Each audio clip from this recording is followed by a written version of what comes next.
Hello students, कैसे हो सब लोग। मैं संजय बिंदु लेकर फिर सब लोगों का हमारे प्यारे से YouTube channel S V chemistry में स्वागत करता हूं। जैसा कि आपकी डिमांड आ रही थी, तो मैंने कुछ इस साल भी BSc second year inorganic chemistry के कुछ इंपॉर्टेंट क्वेश्चन बनाए। तो देखिए, ब्रज यूनिवर्सिटी में पिछली बार तो कोरोना की वजह से 2 ही क्वेश्चन करने थे, लेकिन इस बार पूरे आपको 5 यूनिट में से एक एक क्वेश्चन अटेम्प्ट करते हुए पूरे 5 क्वेश्चन आपको करने हैं। तो देखिए प्यारे बच्चों, जो आपकी इनऑर्गेनिक केमिस्ट्री की जो यूनिट फर्स्ट है ना, संक्रमण श्रेणी तत्वों का रसायन, जिसमें मैंने जो पहला क्वेश्चन बताया आपको, संक्रमण तत्व परिवर्तनशील ऑक्सीकरण व्यवस्था प्रदर्शित करते हैं क्यों। यानी कि जो chemistry of first and series elements है वो वेरिएबल ऑक्सीडेशन स्टेट शो करते हैं, और इनकी जो स्टेबिलिटी ऑक्सीडेशन स्टेट की वो भी यहाँ पर आपको एक्सप्लेन करनी है। फिर एक ये भी पूछ लिया जाता है कई बार कि जिंक कैडमियम मरकरी को ट्रांजिशन एलिमेंट क्यों नहीं माना जाता है। ठीक है, इसके साथ ही आप दूसरा क्वेश्चन चलेंगे कि जो ट्रांजिशन एलिमेंट्स हैं उनके कैटालिटिक प्रॉपर्टीज़ क्या क्या हैं, यानी कि वो कौन कौन से उत्प्रेरकीय गुण दिखाते हैं। बहुत सारी जगह वो उत्प्रेरक गुण दिखाते हैं, वनस्पति से वनस्पति गणना, हेबर प्रोसेस, और भी बहुत सारी हैं। फिर जो डी ब्लॉक के तत्व हैं वो कलरफुल आयन बनाते हैं, रंगीन आयन बनाते हैं, और इनकी व्याख्या करनी है कि वो कैसे बनाते हैं। एक तो मैंने आपको बताया था डी संक्रमण यानी कि डी ट्रांजिशन, एक बताया था आपको मैंने आवेश स्थानांतरण स्पेक्ट्रा, चार्ज ट्रांसफ़र स्पेक्ट्रा। ठीक है, उसके बाद में नेक्स्ट क्वेश्चन है समस्त संक्रमण तत्व। ये जो क्वेश्चन थर्ड है, समस्त संक्रमण तत्व प्रबल धात्विक होते हैं क्यों। यानी कि जो ट्रांजिशन एलिमेंट्स होता है ना, उनमें स्ट्रॉन्ग मेटालिक नेचर पाई जाती है, वो क्यों पाई जाती है। फिर जो ये ट्रांजिशन एलिमेंट होते हैं वो संकुल यौगिकों का निर्माण क्यों करते हैं, यानी कि कॉम्प्लेक्स कंपाउंड क्यों बनाते हैं, यानी कि जो कोऑर्डिनेशन कंपाउंड होते हैं उस तरह के कंपाउंड क्यों बनाते हैं। फिर जो जिंक का डेंसिटी है ना, और जो मेल्टिंग पॉइंट है वो अपने पीरियड में अन्य ट्रांजिशन एलिमेंटों की तुलना में काफ़ी कम क्यों होता है। ठीक है, फिर आपको ये बताना है कि जो CRO है वो बेसिक क्यों है, CR2 एम्फीटेरिक क्यों है, और CRO3 एसिडिक क्यों है, ये आपको बताना है। फिर आपको मैग्नेटिक प्रॉपर्टी बतानी है, atomic radii, MnO3 acidic, MnO2 amphoteric, और MnO एल्केलाइन, है ना। ये मैंने बहुत सारे इसमें इसलिए इंक्लूड किया क्योंकि बहुत छोटी सी यूनिट है, इसलिए मैंने जो तुम्हारा क्वेश्चन नंबर 4 है ये बहुत इंपॉर्टेंट है, इसको आप ज़रूर देख करके जाएँ।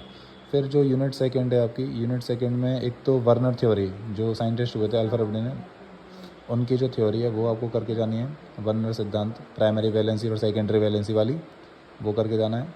अष्टफलकीय संकुलों में जो ज्यामितीय समाप्ता है और प्रकाशिक समाप्ता है, यानी कि जो ज्योमेट्रिकल आइसोमेराइज्म है और जो ऑप्टिकल आइसोमेराइज्म है, उसके बारे में टिप्पणी लिखनी है। देखो मैं इसको यहीं पे यहाँ पे क्लियर कर देता हूँ।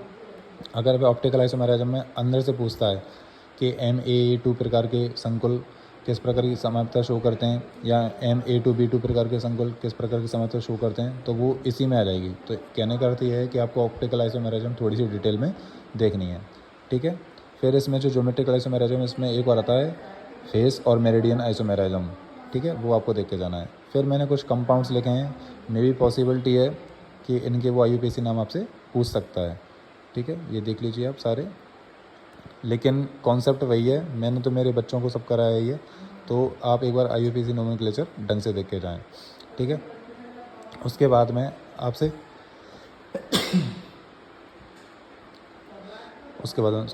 उसके बाद हमसे पूछा जा सकता है कि जो हाइड्रेट समायोक्ता है और जो उपसंयोजन समायोक्ता है, यानी कि जो हाइड्रेट आइसोमेराइज्म और जो कोऑर्डिनेशन आइसोमेराइज्म है, वो आपसे पूछी जा सकती है, उसको आप देख के जाएँ।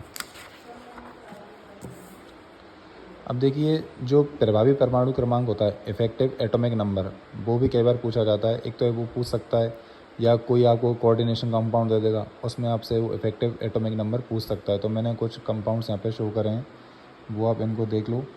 इनमें वो आपसे EN पूछ सकता है, या फिर आपसे ये भी पूछ सकता है कि BBT के आधार पर कोऑर्डिनेशन कंपाउंडों को समझाइए, और ये बताना है कि इनकी जो ज्योमेट्री है और जो इनकी मैग्नेटिक प्रॉपर्टी है उनको किस प्रकार से एक्सप्लेन कर सकते हैं, और साथ में BBT की जो लिमिटेशंस हैं वो क्या क्या हैं। ठीक है, इसी के आधार पर, BBT के आधार पर ही आप एक चीज़ और बता सकते हो। क्वेश्चन ग्रुप में ये बहुत पूछा जाता है कि जो NaCl(2) है वह तुम्हारा पैरामैग्नेटिक होता है, यानी कि अनुचुंबकीय होता है, जबकि NaCN(2) है वो तुम्हारा प्रतिचुंबकीय होता है, यानी डायमैग्नेटिक होता है। ये BBT के आधार पर समझाना है। अभी इसमें सारा की सारा खेल प्रबल फील्ड लिगेंड और दुर्बल फील्ड लिगेंड का है। ठीक है उसको आप कर सकते हो। इसी के साथ में जो यूनिट थर्ड है, छोटी सी है पर बहुत इंपॉर्टेंट है, लेंथेनेट वाली, जिसमें आप लेंथेनेट संकोचन जरूर पढ़ के जाना। और इसमें मैंने ये बताया है कि जो लेंथेनेट कंपाउंड हैं वो क्या करते हैं, बहुत कम कॉम्प्लेक्स कंपाउंड बनाते हैं, जबकि इनके ऊपर चार्ज बहुत हाई होता है। दूसरा, लेंथेनेड आयन अपनी +3 ऑक्सीडेशन के अतिरिक्त +2 और +4 भी शो करते हैं।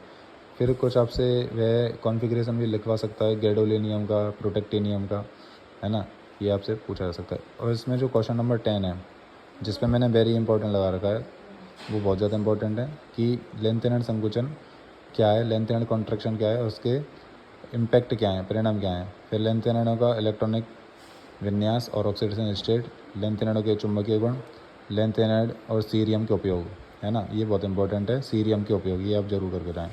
फिर यूनिट 4 में लेटिमर आरेख कैसे कहते हैं, ये बहुत ज़्यादा इंपॉर्टेंट है। और लेटिमर आरेख बनाने में फ्रॉस्ट आरेख की क्या यूज़ होती है ना, कैसे इनको यूज़ किया जाता है, लेटिमर आरेख में फ्रॉस्ट आरेख की उपयोगिता, ये आपको जरूर करना है। फिर जो जल का रेडॉक्स स्थायित्व है, ये आप जरूर पढ़ के जाएँ।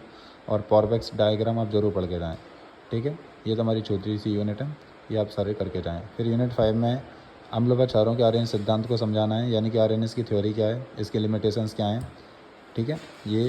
फिर आपको बताना है कि लुईस एसिड और लुईस बेस किसे कहते हैं, और लुईस अवधारणा को इस पे को अप्लाई करना है, ठीक है।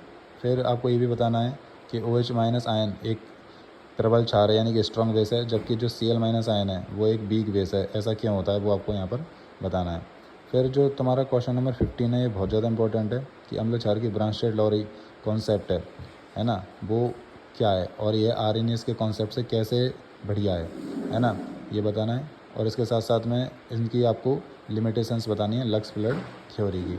तो ये कुछ क्वेश्चंस हैं जो मैंने आपको बताए हैं, ठीक है। तो मैं आशा करता हूँ कि ये क्वेश्चन आपको बहुत हेल्प करेंगे। तो इसी के साथ मेरे वीडियो को लाइक करिए, सब्सक्राइब करिए, और अगर मैं आपकी हेल्प करता हूँ तो प्लीज़ मेरे चैनल को सब्सक्राइब करिए। फिर अब नेक्स्ट वीडियो मिलते हैं। धन्यवाद, जय हिंद।